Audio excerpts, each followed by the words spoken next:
Todos, agradeço imensamente a oportunidade de estar aqui.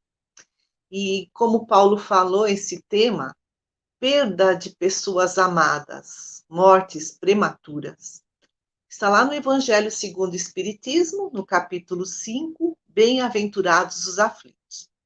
E no item 21, Sansão foi um ex-membro da Sociedade Espírita de Paris. Conviveu com Allan Kardec, depois ele desencarnou e trouxe essa mensagem. Então, ele nos faz a seguinte reflexão: por que desencarnam jovens? Jovens que teriam todo um futuro pela frente, muitas vezes cheios de força, de saúde, jovens que deixam corações de suas mães feridos. Por que não desencarnam as pessoas de mais idade, que já viveram, já cumpriram a sua tarefa, muitas vezes estão doentes? E aí o Sansão nos diz, muitas vezes nós acabamos fazendo essa pergunta e pensamos, Deus é injusto. Mas ele mesmo nos explica, não existe injustiça nas leis de Deus, não existe fatalidade, não existe acaso, não é um capricho da parte de Deus. Tudo, diz Sansão, tem uma finalidade. Qual seria essa finalidade?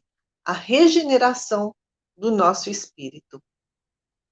Nós já tivemos muitas encarnações, erramos, acertamos, fomos nos afastando das leis divinas e fomos acumulando dívidas na nossa consciência, nas leis divinas que estão na nossa consciência, fomos lesando o nosso perispírito, esse corpo energético que faz a intermediação entre o nosso espírito e o nosso corpo físico.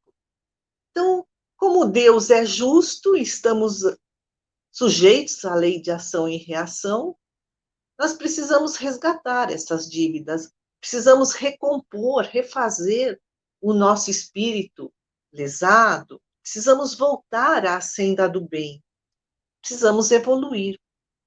E há dois mecanismos para a nossa evolução: as provas e as expiações. Tanto que a Terra ainda é um planeta de provas e expiações. Então, qual é a diferença entre prova e expiação? Emmanuel, no livro O Consolador, na questão 24, psicografia do Chico Xavier, nos ensina: a aprovação é a luta que ensina ao discípulo rebelde e preguiçoso a estrada do trabalho e da edificação espiritual. A expiação é uma pena imposta ao malfeitor que comete um crime, nos diz Emmanuel. Então, a aprovação, as provas seriam tipo uma corrida de obstáculos em que precisamos ultrapassar os desafios evolutivos.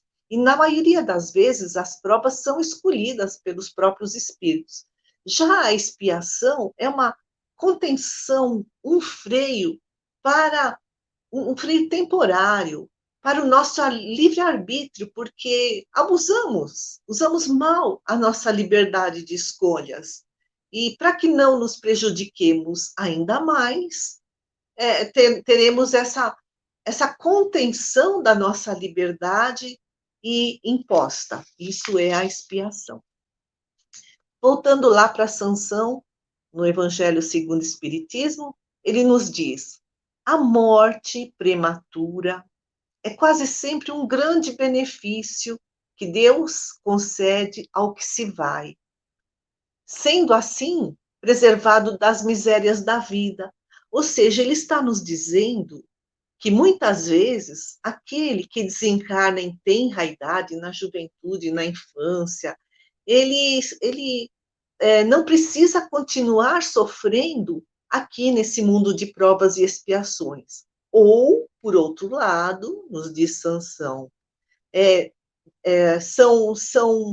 Deus está preservando um espírito de seduções que poderiam arrastá-lo à perdição, ou seja, para que ele não continue errando mais. Então, a gente não sabe por que, que um espírito desencarna cedo.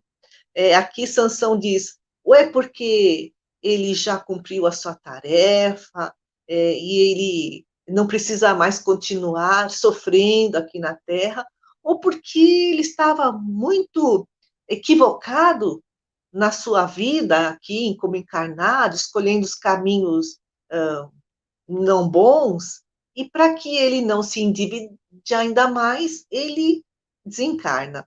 Então, quando diz, o Sansão nos diz, quando a gente pensa assim, puxa, ele desencarnou tão jovem, teria uma carreira brilhante pela frente, nos diz Sansão, nós temos uma visão muito estreita, é uma visão desse mundo material, do aqui e agora. Nós somos espíritos eternos, diz ele. É essa visão que precisamos manter na nossa mente.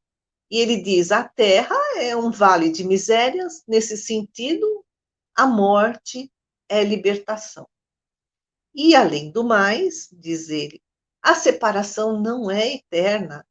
Muitas vezes, esse espírito que partiu está perto de nós, às vezes até nos protegendo. Então, vamos para o item seguinte, nesse Evangelho segundo o Espiritismo, capítulo 5, é o item 22. Quem nos fala é Fenelon.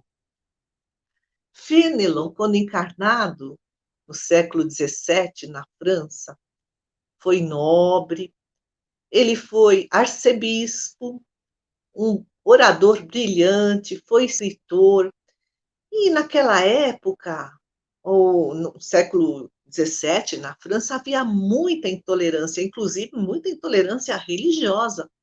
Mas o Fenelon, diferentemente da sua época, não, ele era tolerante, ele era uma pessoa muito simples, ele era muito generoso, muito afável, um espírito já muito evoluído há séculos atrás.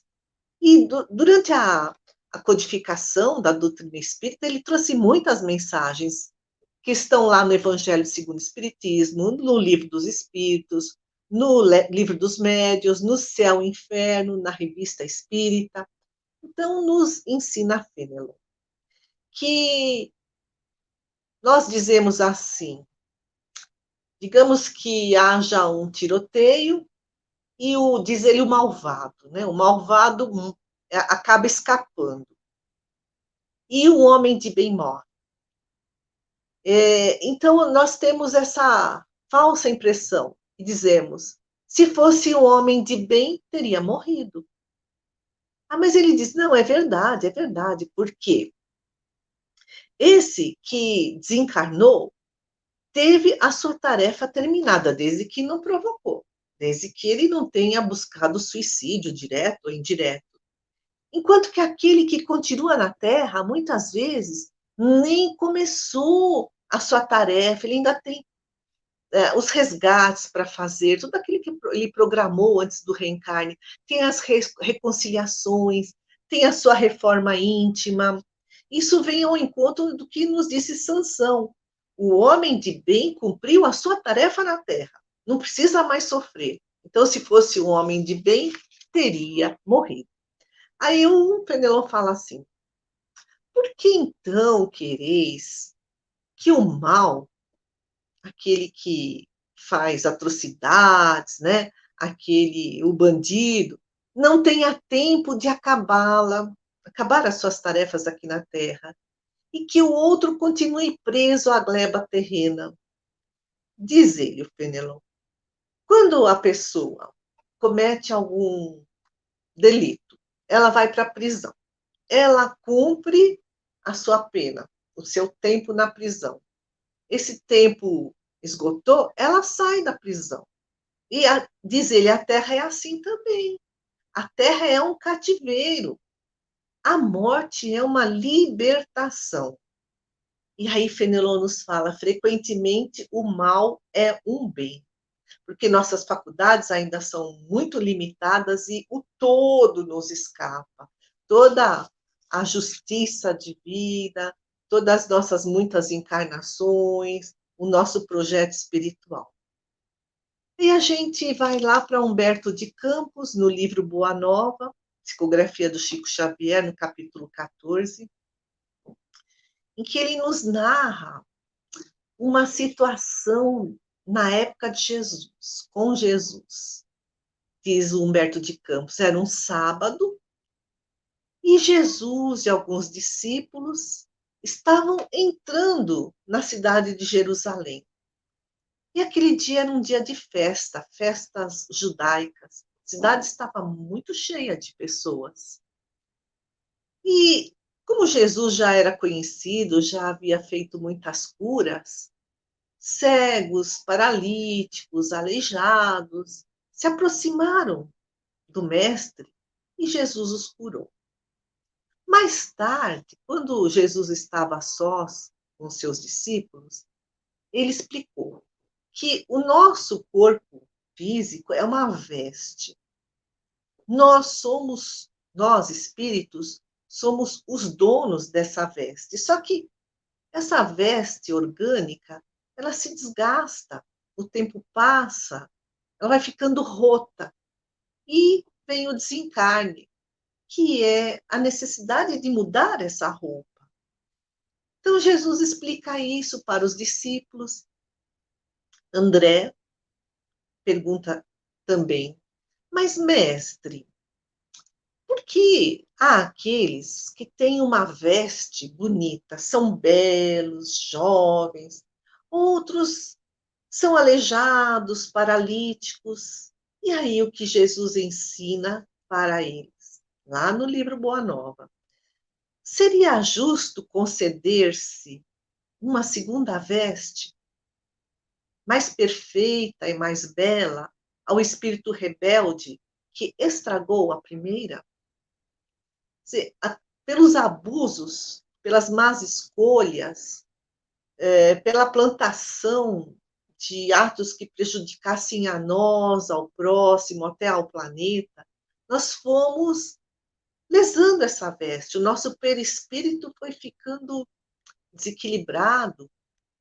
E tem um filósofo e teólogo brasileiro, escreveu livros fantásticos, Huberto Roden, ele também fala sobre a veste. Diz assim: até hoje ninguém morreu, ninguém. Só a veste rota é que se acaba. O espírito é imortal. Então, nós temos muitas vidas, muitas encarnações, estamos sempre indo e vindo, mas vida é uma só, né? Contínua. No entanto, muitos de nós sabemos que somos espíritos imortais, principalmente nós que abraçamos a doutrina dos espíritos. Nós lemos, escutamos que a nossa verdadeira pátria é o plano espiritual, que estamos aqui na Terra só de passagem. Isso nós já sabemos, está aqui no nosso intelecto. Mas a gente não gosta de falar da morte. A maioria de nós, a morte acaba se tornando assim um tabu. Antigamente, as pessoas morriam em casa. Quando eu era criança, o velório era feito na sala. As pessoas morriam em casa. As crianças estavam sempre presentes. Havia possibilidade de despedir daquela pessoa que estava desencarnando, havia possibilidade de reconciliações, de perdão de ambas as partes. Mas hoje em dia, dizendo, muitas pessoas morrem nos hospitais, as crianças não podem ir visitar esses entes queridos, e não há possibilidade de despedida, de reconciliação. Então, as pessoas acabam transformando o tema morte, esse assunto morte, num grande tabu. A psicóloga Gislaine Maria da Assunção, ela estudou as pessoas, esse tema da morte, e ela fez uma pesquisa, por que as pessoas têm tanto medo da morte? Ela descobriu que as crianças são afastadas desse assunto. Elas acabam tendo muito, muito medo da morte porque aprendem a alimentar esse medo, imitando os adultos. É isso que elas veem nos adultos. Então, essa ideia se torna um terror na cabeça delas, elas crescem com essa ideia. E ela escreveu um livro assim para criança, é uma gracinha, chamado Pingo de Luz. Agora saiu o número 2, eu ainda não li, mas o primeiro é lindinho demais. É justamente para desmistificar esse tabu, para que as crianças não tenham tanto medo, que a morte é algo natural. Então, ela diz que Pingo de Luz morava no plano espiritual, era um espírito, e ele via as pessoas irem para a Terra, aprenderem muito e voltarem mais iluminadas. Ele também queria ir para a Terra.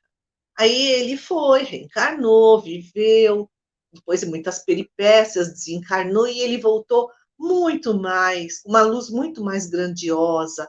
Ele voltou muito feliz, reencontrando os seus amigos que havia deixado lá na pátria espiritual. Então, a doutrina espírita nos ensina que quando a pessoa desencarna, nós não a perdemos. O que ocorre é um tempo de separação. Antes de conhecer o espiritismo, a pessoa morria, a gente falava assim, adeus. Hoje em dia, a gente já conhece a doutrina espírita, a gente fala assim, até breve, porque um dia iremos nos reencontrar. Nós já tivemos muitas encarnações, muitas desencarnações. Já imaginaram quantas vezes a gente desencarnou? A gente vai e vem, vai e vem.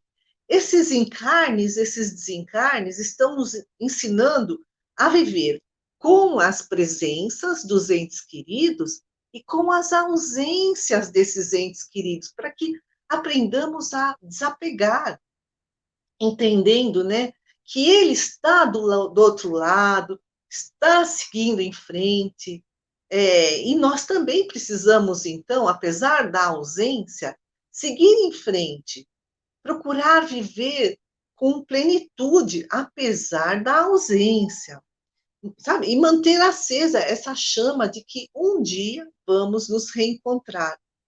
Viver com plenitude. O que é viver com plenitude? Confúcio foi um filósofo chinês, viveu no século V antes de Cristo, escreveu uma frase que provavelmente muitos aqui já ouviram, mas nos mostra o que é viver com plenitude.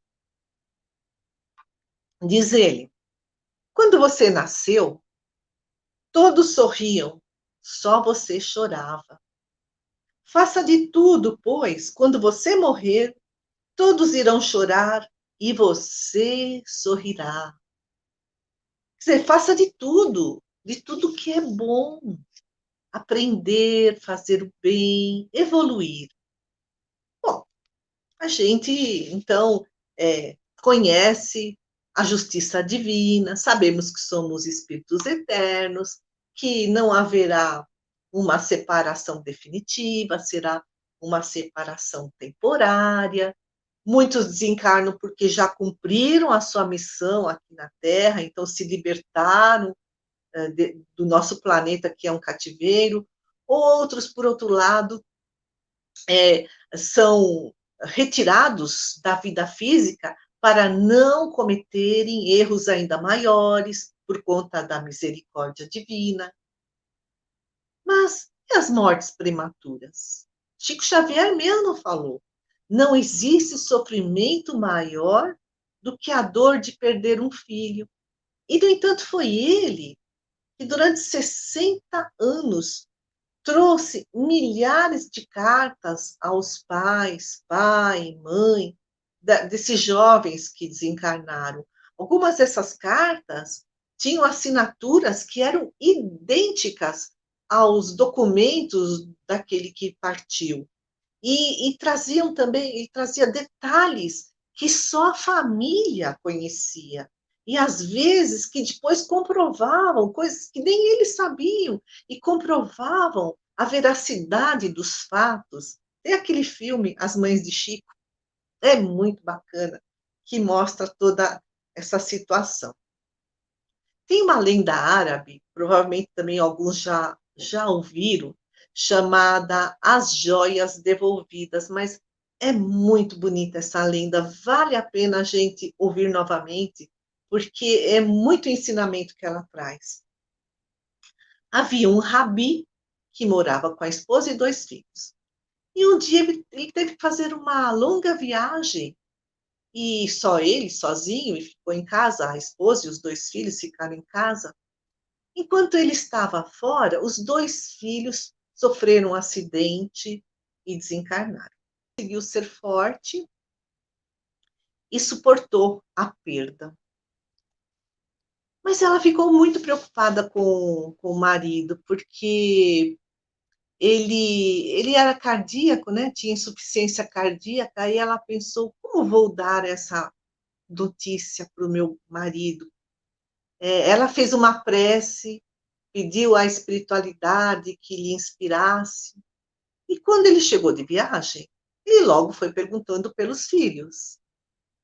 E ela então lhe disse: olha, não se preocupe, vai lá, toma o seu banho, vamos jantar. Eu tenho um problema que eu gostaria que você me ajudasse a resolver. E depois a gente fala dos nossos filhos. E assim foi, né? Ele foi tomar banho, e durante a janta, novamente, mas cadê nossos filhos? Não, espera aí, eu preciso que você me ajude a resolver um problema. Ah, tudo bem. Enquanto você esteve fora, um amigo deixou aqui para minha guarda, para que eu cuidasse, 2 joias muito valiosas. Mas ele veio buscá-las. Eu não quero devolvê-las, elas são muito lindas. O marido diz: mas como? As joias não são nossas. Não, diz ela, mas são muito valiosas, eu não quero devolver. E o marido diz: as joias não são suas. Retê-las significaria roubá-las. E aí a esposa diz: pois é, essas 2 joias são nossos filhos. E Deus nos confiou, mas Deus os levou. E aí o marido entendeu a situação, chorou muito, mas se conformou. Então é uma história lindíssima que nos ensina que nossos filhos são empréstimos de Deus. Eles não nos pertencem. Eles têm a sua jornada evolutiva. Nós estamos aqui para ajudá-los, mas não são nossos. Emmanuel, no livro Escrínio de Luz, da psicografia do Chico Xavier, nos diz que o nosso ente querido que desencarnou, ele continua vivendo no plano espiritual. Ele tem as suas dificuldades, ele precisa se adaptar a esse novo mundo, ao plano espiritual. Ele assume novos encargos, novas tarefas, novos aprendizados. E a nossa aflição, diz Emmanuel, é um espinho no coração do ente querido que partiu, que pode atrapalhar essa nova jornada que ele tem do lado de lá. Emmanuel diz assim: compadece-te dos supostos mortos e abstente de sobrecarregares as preocupações com o pranto da angústia. Então, falando nisso, vamos falar um pouquinho de luto. Joana de Ângeles, no livro Autodescobrimento, Uma Busca Interior, na psicografia do Divaldo Pereira Franco, ela diz assim: às vezes nós sobrecarregamos os supostos mortos, porque eles não estão mortos, eles estão vivos do lado de lá. O nosso pranto de angústia, porque nós carregamos culpas. Ela diz assim: é natural que a gente chore com saudades, que a gente se sinta triste pela ausência, mas essa angústia acerba, essa dor revoltada, desequilibrante, pode ser essa culpa, diz a Joana de Ângeles. Por quê? Ele desencarnou e nós pensamos: nossa, eu não lhe dei atenção suficiente, eu não o amei como eu gostaria, eu não lhe dei os devidos cuidados. Então, carregamos essa culpa. Isso é um alerta para nós. Existe o luto saudável e o luto patológico. O luto é um processo interior, onde a gente aprende a lidar com a tristeza, é, envolve emoções, sentimentos que precisam ser vividos, sentidos, compreendidos. Se a gente não sente, não quer ver esses sentimentos, essas emoções que são decorrentes do luto, se a gente não quer compreendê-las, trabalhá-las, se a gente sufoca, ignora, a gente acaba arrastando esse tempo de luto e ele se torna patológico. Então, o luto é um processo que demora mais ou menos tempo, dependendo de cada indivíduo, dependendo dos recursos que cada um tem, da bagagem desta vida, de vidas passadas, depende do relacionamento que nós tínhamos com o ente querido que partiu. Então, como lidar com o luto para que ele não se transforme num luto patológico? Para que ele seja um luto saudável, faz parte. Não isolar-se, falar a respeito, buscar apoio social, apoio na prece, lembrar dos bons momentos, agradecer por tudo que vivemos com essa pessoa e adaptar-se à ausência, adaptar-se à nova situação que se nos apresenta para que possamos seguir adiante. Em compensação, o luto patológico vem assim, né? Carregado de culpa, muitas vezes de distorções cognitivas. O que significa isso? Erros de interpretação. A gente pensa, nossa, mas será que eu fiz tudo o que estava ao meu alcance? E se eu tivesse percebido a tempo o quanto ele estava doente? E se eu tivesse levado no médico? E se tivesse dado esse remédio ou aquele, esse tratamento ou aquele? A gente fica alimentando, né, esses pensamentos, fica remoendo na gente, e muitas vezes são erros de interpretação, porque ninguém controla tudo, nem tudo está ao nosso alcance de controle. Então, a gente, nessa situação em que o luto permanece por muito tempo, em que a pessoa não tem nem condições de viver a sua vida de forma rotineira, aí seria bom buscar uma psicoterapia, porque na psicoterapia ela reorganiza os pensamentos e os sentimentos. Ela desfaz essas distorções de pensamento, do que ela imagina ser culpada. O tratamento espiritual ajuda muito, a prece, o evangelho no lar, e com isso a fase de aceitação chega de uma forma mais suave e mais rápida. Então, falamos de luto, mas e no caso de mortes prematuras? Chico Xavier diz que não há dor maior do que a perda de um filho. Como? Como entender isso, apesar que nós sabemos que está tudo certo nas leis de Deus, apesar de que não existe acaso, tudo tem um porquê, um para quê, para a nossa evolução espiritual. Mas no caso de desencarne de crianças, porque o nosso tema aqui também é mortes prematuras. Aí, para entender essa situação, nós vamos lá no livro Entre a Terra e o Céu. Quem escreveu foi o André Luiz, o Chico Xavier psicografou. E ele nos conta a história de um casal que tinha 4 filhos. Então, um filho mais velho já era adolescente, aí nasceu o segundo, o terceiro e o quarto. O filho mais velho, adolescente, viveu normalmente, cheio de saúde, mas o segundo filho, eles deram o nome de Júlio. Quando ele tinha 8 anos, ele morreu afogado na praia. E aí a esposa engravidou, teve o terceiro filho. E eles, com muitas saudades do segundo filho, deram o nome de Júlio também. Só que esse terceiro filho, já era o terceiro filho, na tenra idade ele teve difteria, que é um problema na garganta, E no tratamento teve um choque anafilático e desencarnou. E depois eles tiveram um quarto filho que não desencarnou em terridade e tinha saúde.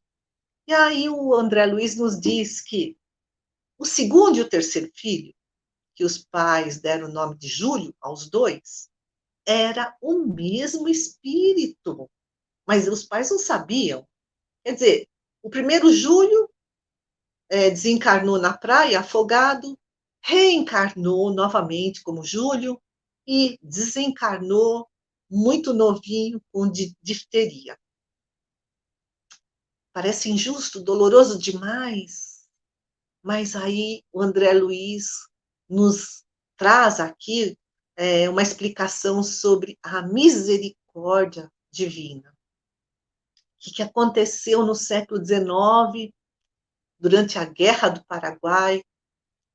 O Júlio, esse menino que desencarnou 2 vezes, ele era Júlio na segunda e na terceira gestação, ele estava encarnado no século XIX, lá no Paraguai. Ele era casado. Só que a esposa o traiu com seu melhor amigo. Ele ficou muito desolado. O que ele fez? Tomou veneno. Entrou numa depressão tão profunda, tomou veneno. No entanto, ele conseguiu ser socorrido e já estava se recuperando. Ele fazia parte lá do exército. Só que ele acabou burlando a vigilância dos amigos e se atirou no rio fundo, caudaloso, se suicidou. E aí o André Luiz nos diz que ele foi 2 vezes suicida, porque ele tomou veneno, mas não teve sucesso nesse intento de suicídio, no entanto, se jogou no rio e se suicidou, conseguiu se suicidar. Então, para as leis divinas, ele é considerado 2 vezes suicida. Aí, no século XX, a primeira reencarnação do Júlio, em que ele morreu afogado na praia aos 8 anos, ele resgatou o suicídio de jogar-se no rio lá no século XIX. Ele, né, tinha essa dívida para com a justiça divina que estava na sua própria consciência, ele resgatou essa falta.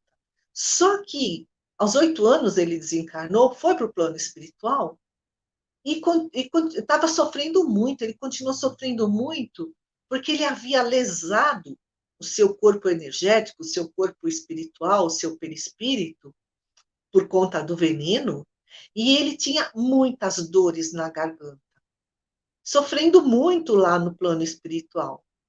Então, ele reencarnou novamente nessa terceira gestação desse casal, que também, né, lhe deram o nome de Júlio, mas reencarnou doente. Ele teve a difteria e morreu por conta do choque anafilático. Então, nessa segunda reencarnação, como Júlio, no século XX, ele reconstituiu seu perispírito lesado. O corpo foi um mata-borrão.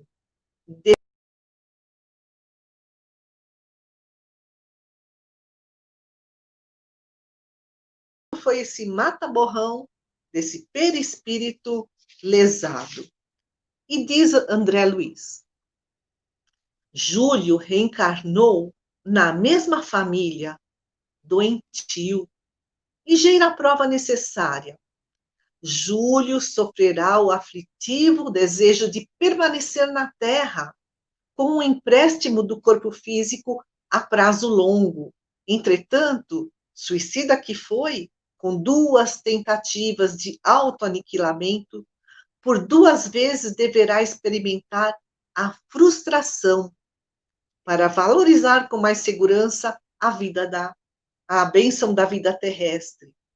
Então, essas 2 mortes prematuras de Júlio, com 8 aninhos, e depois a segunda morte, o André Luiz não fala, mas disse que ele tinha poucos anos de idade quando desencarnou com difteria, foram expiações por conta do suicídio do século XIX.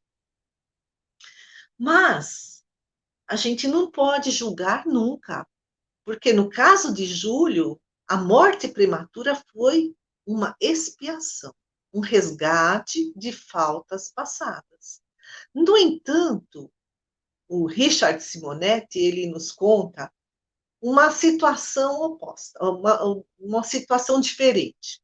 Havia um casal e eles, antes de reencarnar, planejaram que, quando estariam aqui na Terra, abririam um orfanato, abrigariam muitas crianças, mas eles iam vivendo, estavam distraídos, o tempo foi passando. O que fez o mentor deles para despertá-los? Plano B. Plano B. Reencarnou como filho. Não estava na programação, mas reencarnou como filho desse casal. Imagina, né, um mentor, né, um espírito evoluído. Então, era um menino inteligente, meigo, lindo, adorado. Só que aos 5 anos, ele teve uma febre e desencarnou. Os pais ficaram muito deprimidos. Foi um choque para eles, um despertar. E aí eles resolveram abrir um orfanato em memória a esse filho querido que partiu. Quer dizer, o mentor, ele viera apenas ajudá-los a corrigir um desvio de rota. Eles tinham planejado essa tarefa antes do reencarne, mas foram vivendo, foram esquecendo e, né, não fizeram, não abriram nenhuma instituição de assistência às crianças. Quer dizer, nesse caso, o mentor, que desencarnou como um menino aos 5 anos, filho desse casal, ele escolheu essa prova, não foi um resgate, foi uma prova, um espírito muito evoluído. Então, a gente sabe que nos resgates prematuros existe uma finalidade, existe um porquê, existe um para quê. Não sabemos. Aqui na nossa estreita visão terrena, nós não sabemos se foi um resgate ou uma prova, mas confiemos na justiça divina, porque tudo que nos acontece é para o nosso melhor. E para finalizar, eu trouxe aqui a prece do pai de Júlio, ele chamava Amaro. Júlio, que morreu criança nas 2 encarnações, no século XX, aqui no Brasil. E quando o Júlio, o Amaro, aliás, o Amaro, o pai do Júlio, fez essa prece, está lá no livro Entre a Terra e o Céu, ele nem sabia que os seus 2 filhos Júlios eram o mesmo espírito. Mas essa prece mostra um exemplo de fé, de confiança em Deus, de serenidade, um exemplo para todos nós. Diz ele nessa prece: Senhor, nossos filhos te pertencem, dói restituí-los, mas seja feita a sua vontade. Concede-nos, porém, a precisa coragem para suportar valorosamente a nossa cruz de saudade e dor. Nossos filhos te pertencem, é uma dor muito grande, mas que seja feita a vontade divina e que tenhamos muita coragem para carregar essa nossa cruz de saudade e dor, mas que eles estão vivendo no plano espiritual. Eles seguem a sua jornada evolutiva. E nós aqui façamos o possível para seguir a nossa. Jesus nos abençoe, agradeço a atenção e a paciência de todos.